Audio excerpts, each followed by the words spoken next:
Sumatera Selatan, Bengkulu, kemudian ke Lampung, balik lagi ke Sumatera Selatan, mampir di Muara Enim istirahat. Garuda juga istirahat kalau terbang di Muara Enim. Sebab itu masyarakat bilang, tuh Garuda Dempo,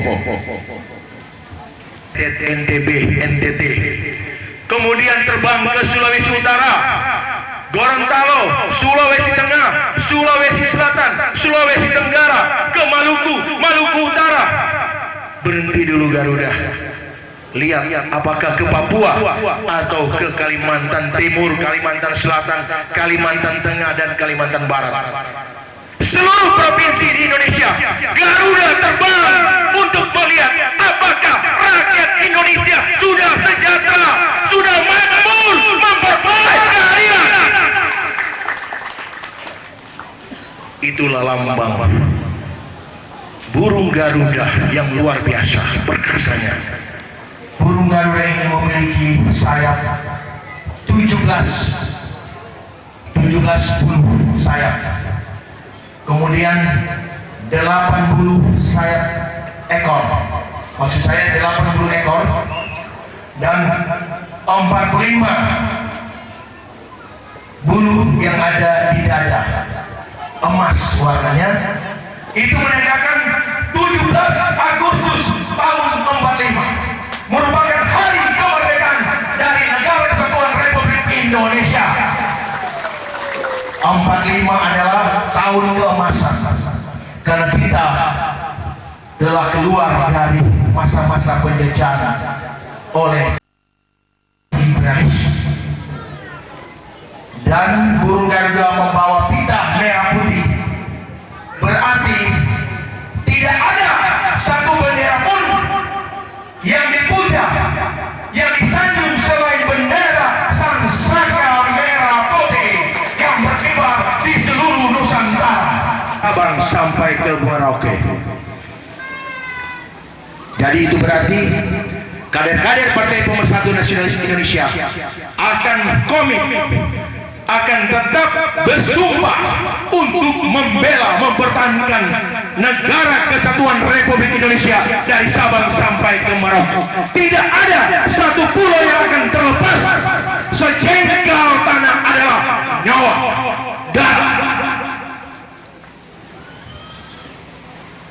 Inilah yang saya akan hubungkan dengan misi dari Partai Pemersatu Nasionalis Indonesia, adalah menjaga eksistensi dari Negara Kesatuan Republik Indonesia dari Sabang sampai ke Merauke. Kemudian kita akan menjaga, melestarikan, mengamalkan Pancasila sebagai dasar negara, sebagai pandangan hidup bangsa Indonesia. Karena Pancasila telah teruji sebagai alat pemersatu bangsa dengan tidak membeda-bedakan suku, dengan tidak membeda-bedakan agama, ras atau golongan.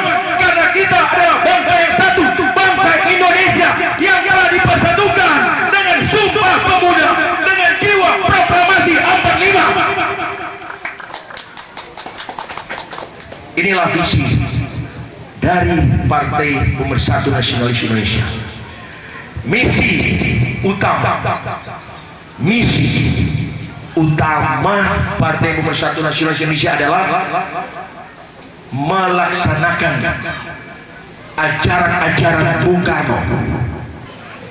Ajaran-ajaran Bung Karno yang paling penting tentang Marxisme atau Trisila, karena ada 3 sila. Sila pertama adalah ketuhanan yang Maha Esa. Sila kedua dari Marxisme itu adalah sosio-nasionalisme. Dan sila ketiga dari Marxisme itu adalah sosio-demokrasi. Indonesia membangun kembali akhlak moral yang saat ini, sekarang ini sudah mulai luntur, sudah mulai terjadi erosi moral, erosi akhlak. Marilah saudara-saudara sebagai kader Partai Pemersatu Nasionalis Indonesia menjadi pionir pelopor di depan untuk mengangkat kembali harkat dan martabat melalui membangun akhlak dan moral bangsa Indonesia dengan didasari kepada iman dan takwa kepada Allah Subhanahu wa taala, Tuhan yang Maha Esa. Dengan membangun akhlak dan moral, bangsa ini bebas dari korupsi, bebas dari money politik atau politik uang, dan tidak ada penguasa yang hanya selalu berujar menjanjikan sesuatu kepada masyarakat tetapi tidak menepati janjinya, seperti Bung Kamaludin. Kalau Budin mengatakan tadi, Pak Bupati mengatakan jangan lip service, jangan hanya retorika politik, tetapi tidak berbuat untuk masyarakat. Bupati mengajak, marilah kita seia sekata dan seperbuatan berjanji untuk melaksanakan pembangunan kepada masyarakat, khususnya masyarakat di Muara Enim. Ya memang Pak Bupati Muara Enim ini adalah kader GSNI. Jadi mengenai apa yang disebut Marxisme itu sudah di luar kepala. Ya, Indonesia semakin terpuruk. Mereka bukan mengatakan kasihan, mereka bertepuk tangan. Hore Indonesia terjungkal, terpuruk. Nasibnya sebentar lagi seperti Uni Soviet, berantakan porak-poranda. Tetapi untung ada kita sekalian, kader-kader dari Partai Pemersatu Nasionalis Indonesia yang mengatakan tidak, Indonesia tetap bersatu, Indonesia tetap membangun, Indonesia tetap jaya.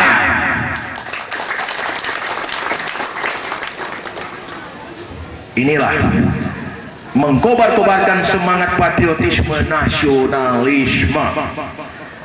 Sila ketiga dari Marxisme adalah sosiodemokrasi.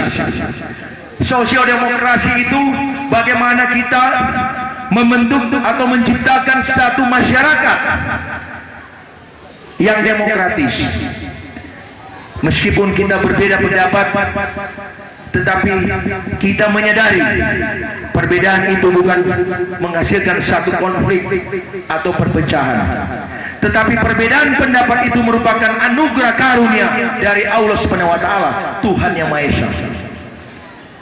Sehingga musyawarahlah bangsa Indonesia, musyawarahlah rakyat Indonesia untuk mencapai mufakat. Inilah demokrasi Pancasila yang harus kita tumbuh kembangkan agar supaya demokrasi Pancasila ini benar-benar terwujud, bukan hanya lip service, bukan hanya di mulut, tetapi sikap tindak kita, perbuatan kita juga harus mencerminkan demokrasi Pancasila.